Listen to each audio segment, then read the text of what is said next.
Welcome to Madras bytes where tradition meets technology.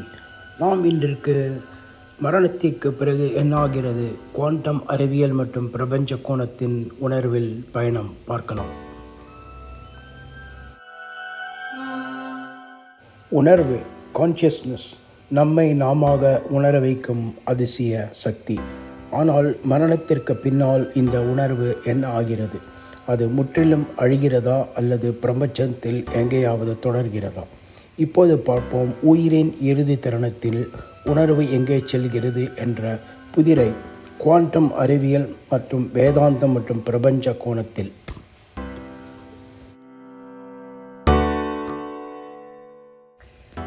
அறிவியல் சொல்லுவது என்னவென்றால், உணர்வு என்பது நம்முடைய மூளை செயல்களில் நிகழும் மின்னியல் மற்றும் வேதியியல் செயற்பாட்டுகளால் உருவாகிறது. மரணத்தில் மூளை நிறுத்தி கொள்ளும் போது உணர்வும் அழிகிறது என்கிறார்கள்.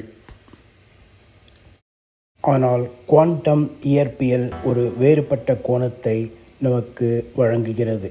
பிரபலமான ROR கோட்பாட்டில் உணர்வு என்பது நம்முடைய நரம்பு செறிவுகளில் நிகழும் குவாண்டம் லெவல் கணக்கீடுகளால் உருவாகிறது என்று கூறப்படுகிறது. மரணத்தின் போது இந்த குவாண்டம் நிலைகள் அழியாது, அவை பிரபஞ்சத்தின் கட்டமைப்பில் வீசப்படலாம்.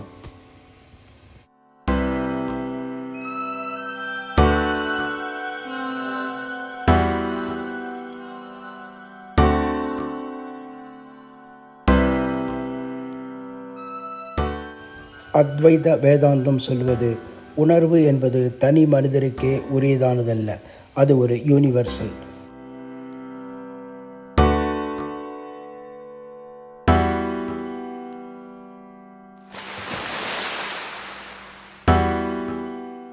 நாம் அந்த பரம உணர்வில் ஒரு அலை போல இருக்கிறோம். மரணம் என்பது அந்த அலை மீண்டும் அந்த கடலுடன் ஒன்றடையும்.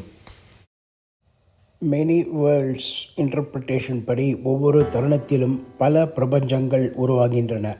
ஒரு பிரபஞ்சத்தில் நீங்கள் இறந்தாலும் மற்றொன்றில் நீங்கள் தொடர்கிறீர்கள். உங்கள் நோக்கில் மரணம் என்பது நிகழாது. ஒரு புதிய பிரபஞ்சத்தில் உங்களது பயணம் தொடரும்.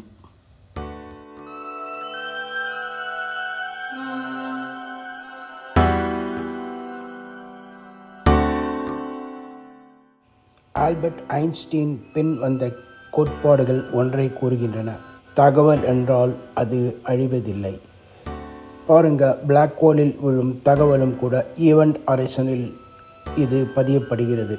அதேபோல் நமது உணர்வும் பிரபஞ்சத்தில் சில அடையாளங்கள் விட்டு செல்லும்.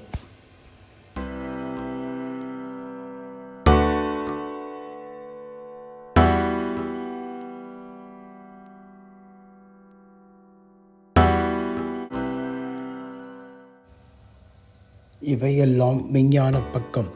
ஆனால் வாழ்க்கையின் கடைசி கணத்தில் ஒரு விசித்திர அமைதி, ஒரு ஒளிப்பயணம், ஒரு நிமிட நிலை என்று பலர் சொல்லுகிறார்கள். அது யதார்த்தமா மாயையா என்பது தெரியாது.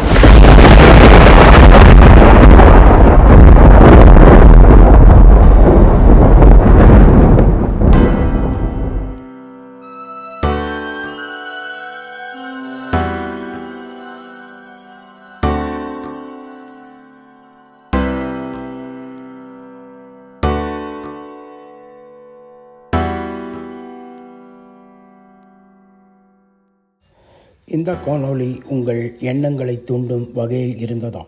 மீண்டும் சந்திக்கலாம் மெட்ராஸ் பைட் யூடியூப் சேனலில். வீடியோவை விருப்பப்பட்டால் லைக் பண்ணுங்கள், சப்ஸ்கிரைப் பண்ணுங்கள், பகிருங்க. தேங்க்ஸ் ஃபார் வாட்சிங்.